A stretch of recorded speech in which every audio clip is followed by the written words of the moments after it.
頭先局長都提到啦，喺今次嘅事件之中都睇到可能譬如公務員喺盡職審查啦，或者應對一啲潛在欺詐嘅洞察力啊、警覺啊方面都係即係同合理期望方面有一啲嘅明顯落差。見到你尋日亦都有咁講到嘅咁，有冇了解到當中嘅原因係啲乜嘢，或者本身同個制度上面係咪都有一啲嘅即係灰色地帶或者漏洞，令到可能公務員喺呢一方面未必做得咁好嘅？係，其實我覺得係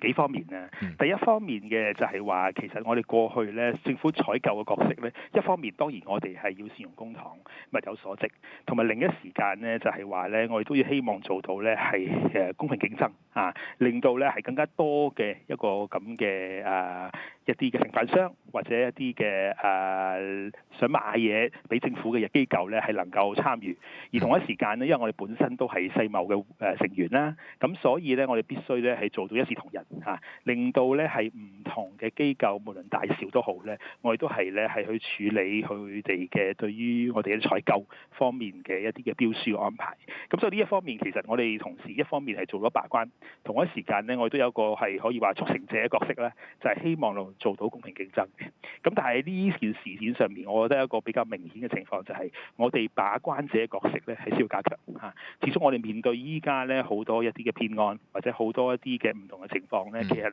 係層出不窮嘅嚇。而同一時間咧，我哋同事本身除咗係喺佢哋工具箱入面嘅工具之外，佢哋同其他部門嗰個嘅信息係咪互通嚇？佢哋嘅意識夠唔夠強？我覺得呢個都係重要嘅。咁所以點解咧係喺我哋今次嗰個嘅3個大方向入面咧，正係好聚焦咁樣處理嘅問題，包括喺文化方面嘅，包括喺制度方面嘅，同埋包括咧喺資訊互向方面嘅，呢個第一。